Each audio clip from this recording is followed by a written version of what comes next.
Good evening. Welcome to the Salem Area Mass Transit District's January board meeting. We are convening here at Courthouse Square. It is now a little after 6:30.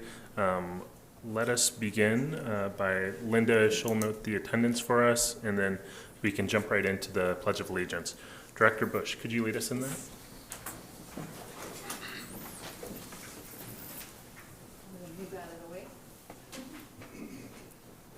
I pledge allegiance to the flag of the United States of America and to the republic for which it stands, one nation, under God, indivisible, with liberty and justice for all. Thank you, Director Bush.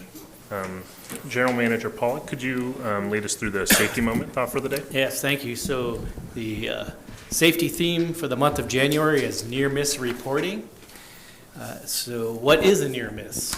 So a near miss is an unplanned event that did not result in injury, illness, or damage, but it has the potential to do so.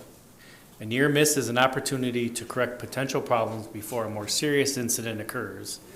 An incident can amount to thousands of dollars in lost time, work time, or in repairs, not to mention the human suffering involved. Simple reporting and corrections of near misses can keep everyone safe. Near misses or close calls are often occur multiple times before a serious accident occurs. Reporting near misses early can prevent simple things from turning into serious incidents. So take a moment to think about a close call or near miss as your role here in the facility or other transit locations that you may have experienced, or even an accident you know almost happened a number of times before it finally did.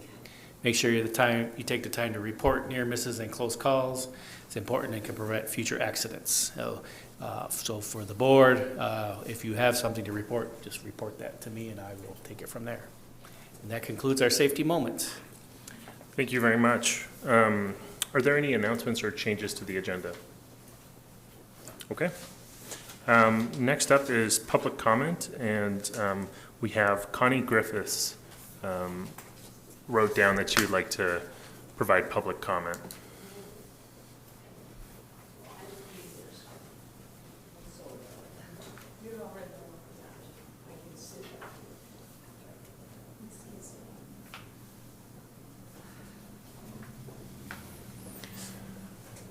Thank you for coming and being willing to share public comment with us. Please, if you allow me to sit, you can read it. Please.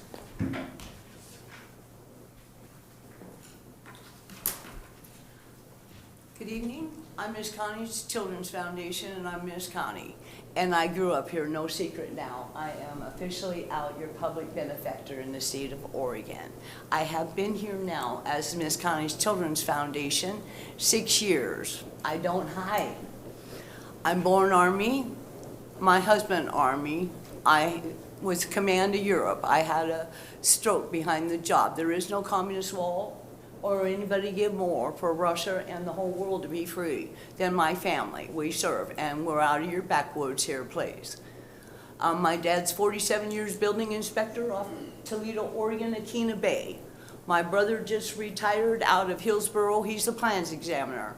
But I'm Griff Septic Service out of Portland, and I own it, and I have a bad American woman attitude, and I'm not ashamed of it. I'm back in college. I don't know what it is, what I'm going to be when I grow up, but if I have to hire a few more lawyers and doctors and teachers to get there, let's get the job done, please, because you will not hear excuses from me. And I cannot grow in the state of Oregon or build you this country without chariots and a bus and transportation. And I've been pushing you, and you're my first line of defense for disaster, because you guys, I know all your bus drivers, please, on your routes and things, you'll be the first one to get the kids out. Now the rest, somebody else will have to come in for. I'm not prepared for that. Or I have heavier guys, bring in the National Guard. But I'm with Paul Evans. He said hello tonight. We're working on your disaster preparedness over there in West Salem. I am now on your bridge committee to build you that. That's my 7th bridge. Mentor Park Bridge looks real good, and I'm in Oregon Parks. And I introduced myself in not so nice a way, but I was not so much at risk here today. And transportation important. And so is Oregon to me. And it's the Oregon way of life, and it's the homeless. If they're all in my head, I'm crazy, but I'm not. And I have ideas for this, and if you'll allow me to continue my work in cooperation, I'll continue to build you everywhere I'm at. And if I'm at the city council, out of 45 speeches, mine made the news. You know, let's tell it like it is. I may swear sometimes and, oh, I do her bad, but I won't lie my salvation. And no, I'm not politically correct all the time, or am I your traditional woman or in a traditional field. I'm telling you now who I am. Please, thank you. I'm Miss Connie, and I'm a human rights activist, and I always tell them I'm a bitch in caps because I'm highly successful. Thank you very much, Ms. Connie. Well, I apologize for that, but that I put it out everywhere, and I put you guys out too. And on the news, anywhere I am, I represent you. Thank you very much. Whether I'm in Europe, I'm here to serve. And I am because I'm my daddy's daughter. Thank you, Ms. Connie. And really, I'm honored. Thanks. And I hope I didn't offend, but hey, you guys are doing a fine job. 10 years, man. Take the hit, you know, stand up and say victory tonight. I am. I don't know how I'm standing here, but you guys deserve an applaud. Thank you. You did not get the support you deserved.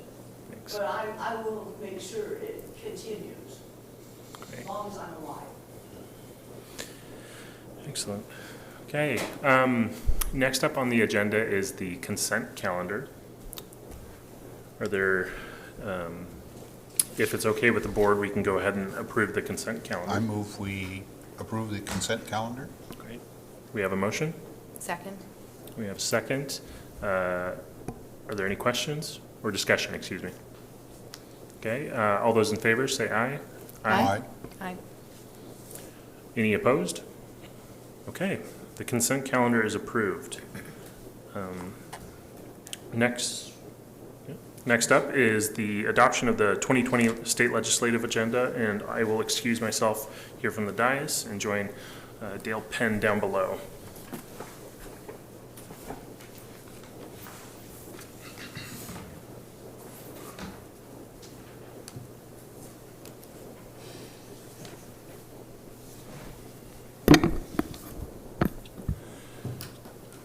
Good evening, Vice President Carney, members of the board.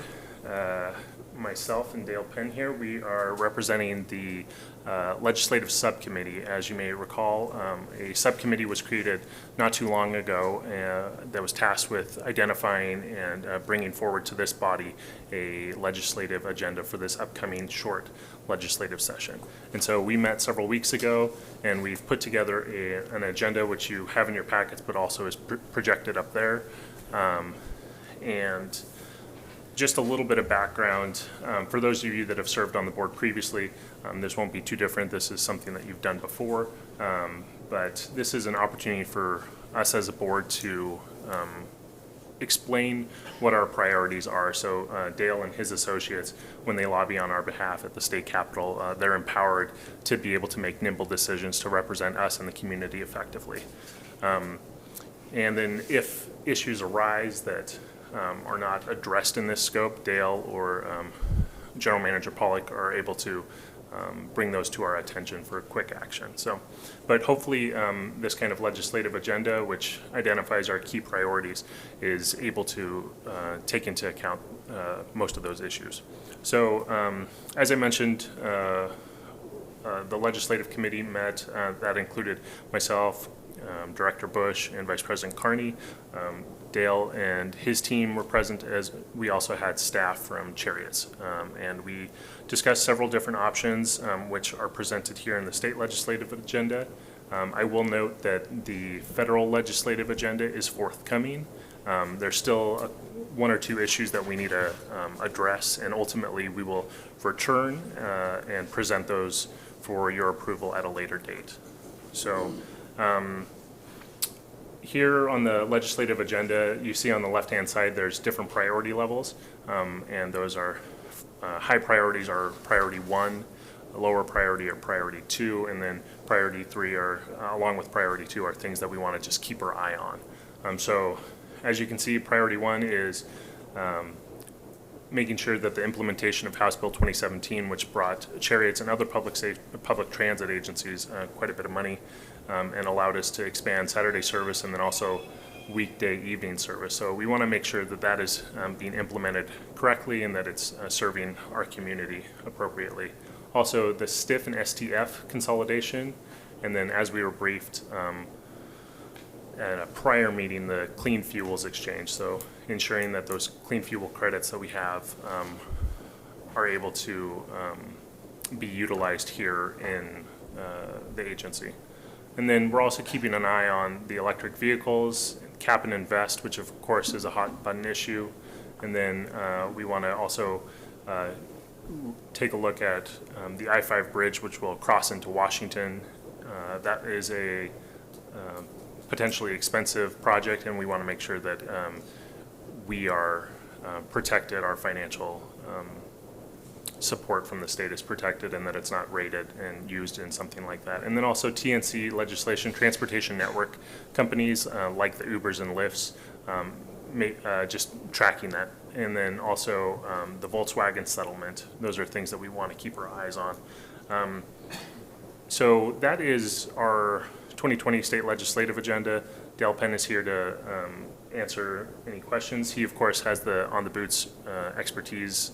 He's in the building advocating for us. But before I formally presented this, I wanted to see if Director Bush or Vice President Carney had anything to say that I maybe didn't touch on.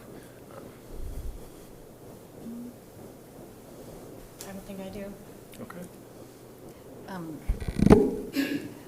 There was the pre-legislative meetings that Legislative days? the Joint Committee on Transportation met. Did you want to touch base on that, or is that at a different time?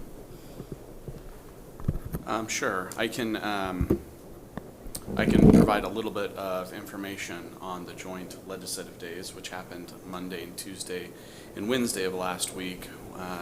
Traditionally, before a legislative session, lawmakers meet a couple weeks beforehand and they open up committees, they do informational hearings, they talk about some of the things that are going to come forward during the session. In this case, we have a short session. It begins on February 3rd. It can go for constitutional 35 days, and then it will sine die.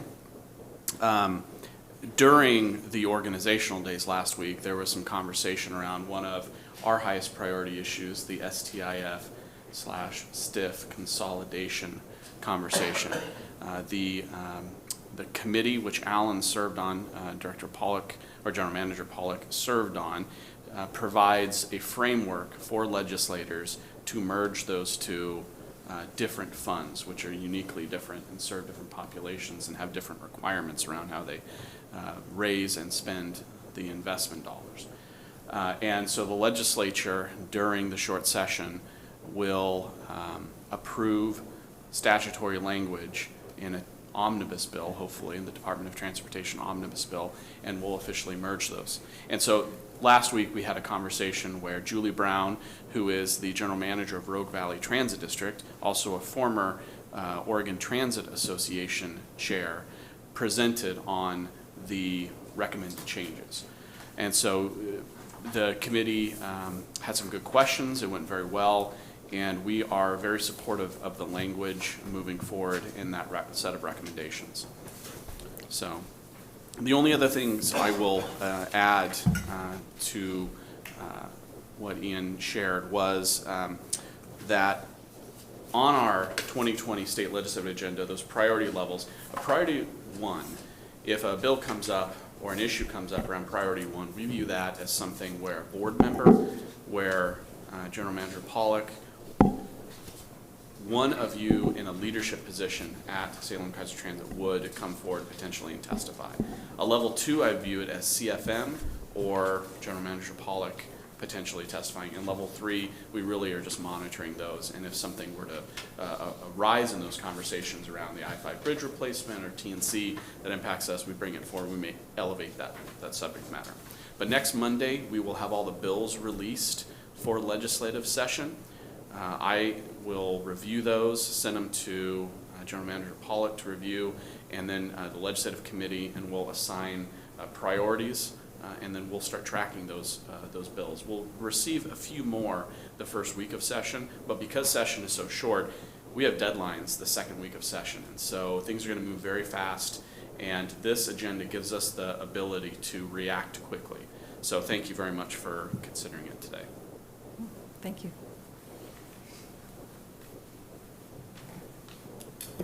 So I would ask that you, the board, accept our recommendations and approve them. So I guess, Vice President? Do we move that? Does he have to be up here to do that? No, Okay. Actually, can I make the motion? you're the president. Okay, I well, think so. okay. So I move that we approve the 2020 state legislative agenda as projected there in our packets. I'll second that. Great. Yes. Okay, I'll call the vote. All those is there any discussion? All those in favor, say aye. Aye. Aye. Aye. Any Yeah. opposed? Now I see what that prompt was for. Yeah, that's Sorry. fine. Okay, I think that passes. Thank you very much.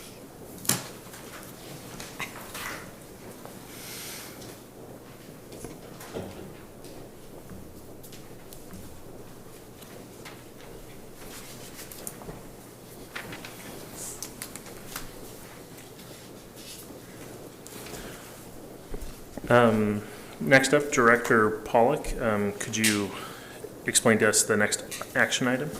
Sure. I'd ask our Chief Operating Officer, David Trimble, to please present the staff report on a contract amendment for transit operator uniforms.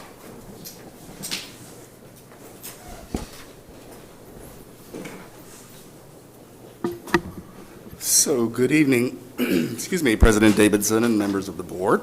So I'm here this evening to discuss authorization for the general manager to execute a contract amendment with Marco Ideas Unlimited for the purchase of transit operator uniforms. So, as you all may know, in accordance with our district policy, transit operators are always required to be in uniform when performing the duties of the district. And those uniform items are prescribed in our labor agreement. So we are currently operating under a uniform contract with Marco Ideas Unlimited for a one-year base term, 2 one-year option contract, which was awarded through a competitive solicitation process in 2017. So because we are exercising the second one-year option of that contract, the contract total amount now requires board approval, which is why I'm here this evening. So the increased dollar amount for the last year option is $78,000, which will bring the total contract amount to $170,500, which will terminate in October of this year. So staff will actually begin a new request for a proposal solicitation that will be in process later this year, probably in the summer, and the results of that solicitation will be brought before this board for approval. So staff recommends that the board authorize the general manager to execute a contract amendment with Marco Ideas Unlimited for the purchase of transit operator uniforms in the not-to-exceed total contract amount of $170,500. And I can answer any questions that you may have. Are there any questions? Okay. Thank you very much. Do we have a motion to approve this action item? I move that the board authorize the general manager to execute a contract amendment for $78,000 with Marco Ideas Unlimited for transit operator uniforms with a not-to-exceed total contract amount of $170,500. I'll second that. Thank you. Is there any discussion? Okay. All those in favor say aye. Aye. Aye. Any opposed? All right, motion passes. Thank you. Thank you very much.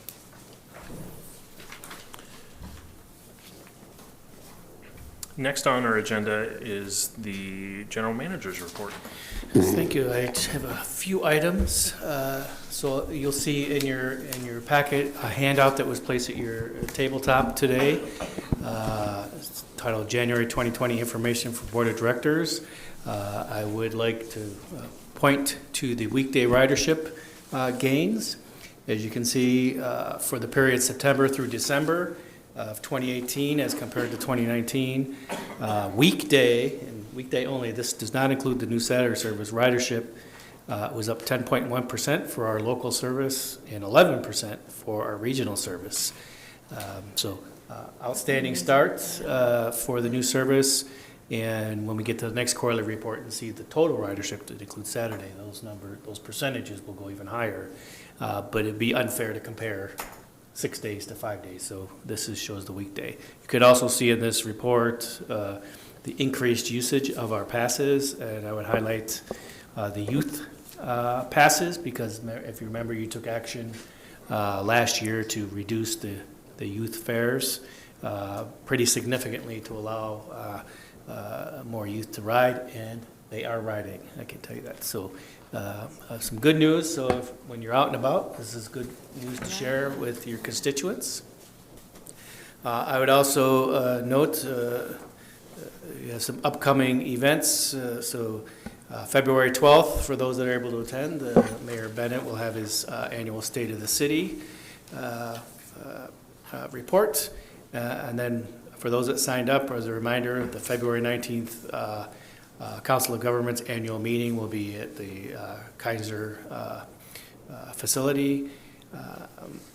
I would also add that as President Davidson mentioned earlier, the federal legislative agenda will be coming to you next month. And the important piece of that is some discussion on vehicle procurements. I can tell you the Federal Transit Administration's 5339 lower no emission grant opportunity has opened for actually a couple days ago, and we have until March 17th to submit that grant. And then shortly after that, we're expecting to see the 5339 discretionary grant application grant opportunity period to open. So that's the importance of having that agenda finalized. I guess, and the only other thing I would add that I sent it out, I think, in my last week report, but I've completed my term as the Oregon Transit Association chair. So I think I've been the chair for 5 of the last 8 years. So we have a brand new chair. I'm looking forward to see how she shapes the association. As Andy Howell, the general manager for the City of Canby's service, and so she takes over beginning next month. And with that, I conclude my report. Thank you. Next up are the board reports, and so members of the board, I would draw your attention to page 13 in our agenda packet. Here we have a breakdown of the different board and committee assignments, and I was thinking that we could go progressively through that list. So for the Board of Directors Executive Committee, I can report out that we are developing a long-term work plan for General Manager Pollock that we will ultimately bring to the board at a future date.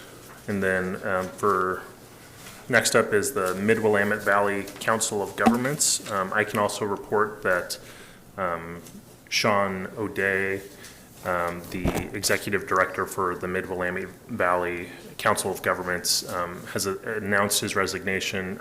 If he hasn't already left, he's leaving sometime this week. And he's been a great asset to the COG. They've appointed an interim executive director and are currently beginning the process of doing a nationwide search for a new executive director. So that's something to keep your eyes out for. We work quite a bit with the COG, so just wanted to flag that as a notice. Next up is the Salem-Kaiser Area Transportation Study. Director Carney or Krebs? We haven't had any meetings. Okay, easy enough.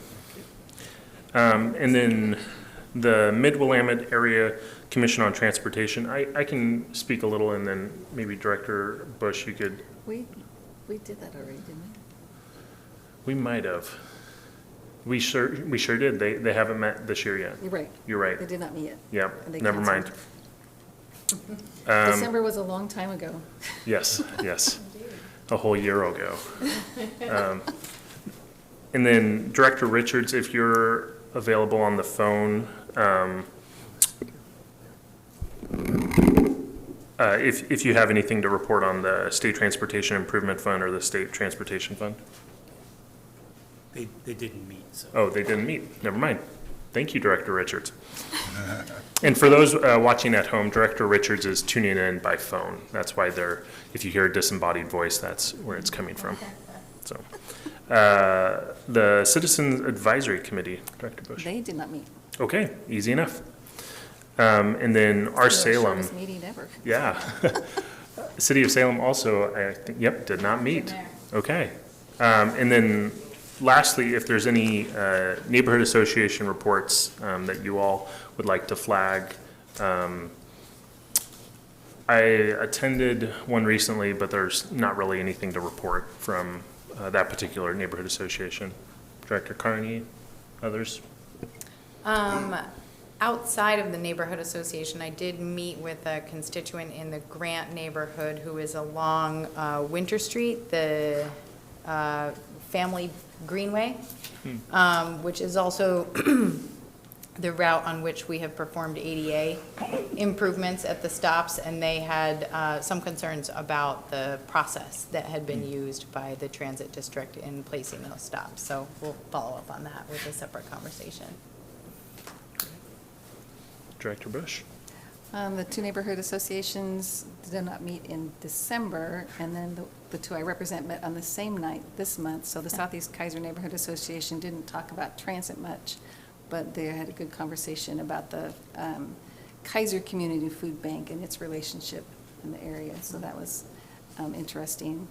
And then the second one, I caught in on their conversation about the Miracle on 14th, the lights in the Kaiser Gubser neighborhood area. So, and the amount of, I don't know how much money they raise, but their money goes to the Marion County Food Bank. So that was all they talked about.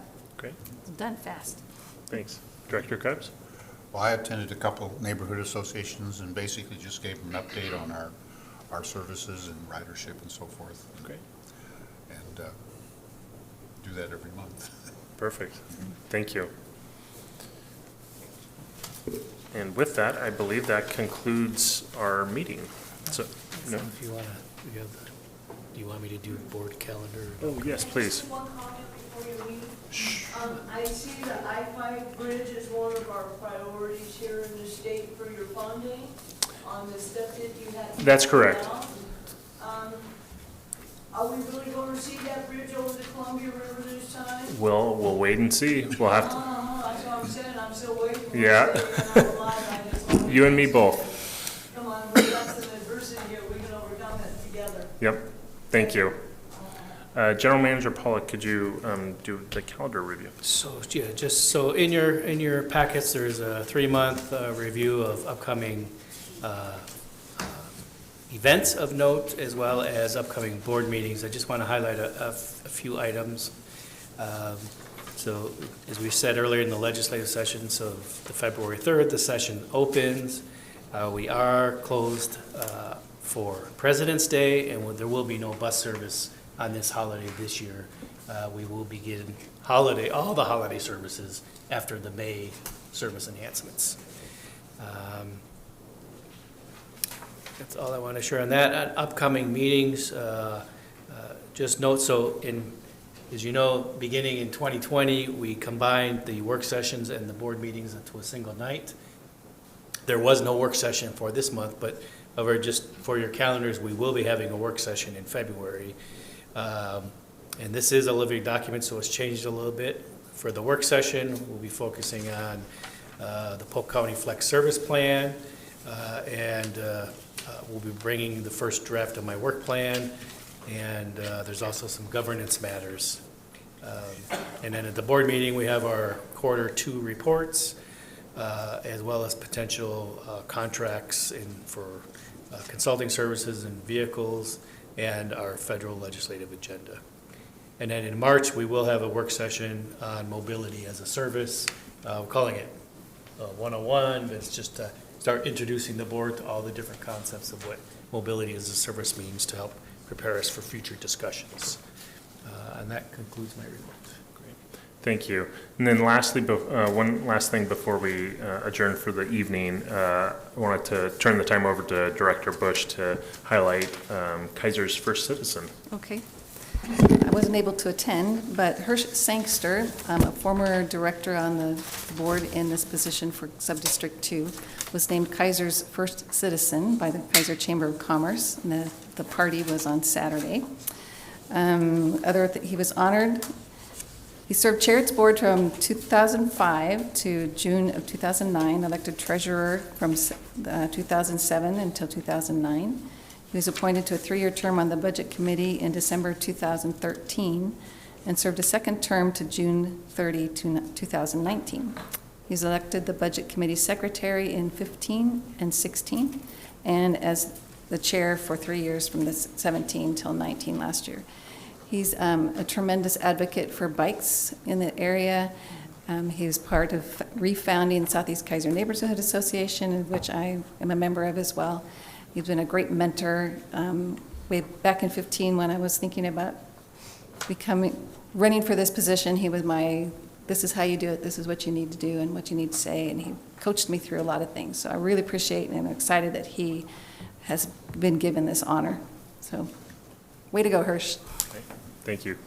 And Hirsch, if you're watching, congratulations. So, all right. He was totally fooled. Yeah. With that, yes. Did you want me to report on the Kaiser Chamber Government Affairs Committee? Sure, please do. Okay.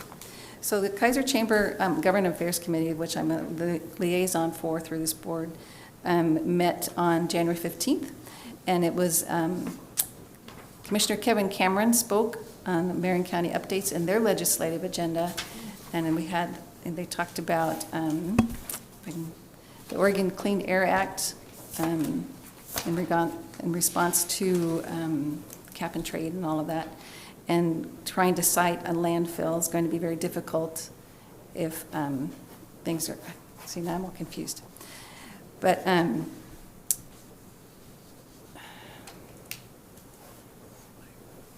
okay, so there's the big discussion of what to do with our trash, and so we talked about all of that and how maybe the cap and trade is going to affect that.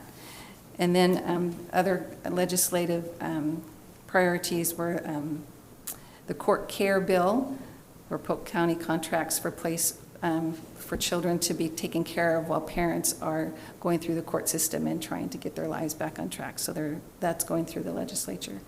They're looking for the baseline funding for parole and probation, the Justice Reinvestment Act, and then LEAD grants funding, and I don't remember what LEAD stands for.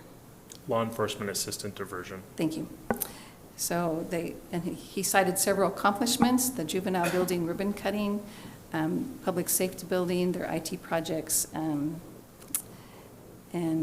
the growing population of our county and how that's all affecting the homeless situation. So that's been a huge topic in many of the places I've visited, is the decisions affecting the homeless, how to help solve the issue. So that's it. Great. Thank you, Director Bush. And if there's nothing else, we are adjourned.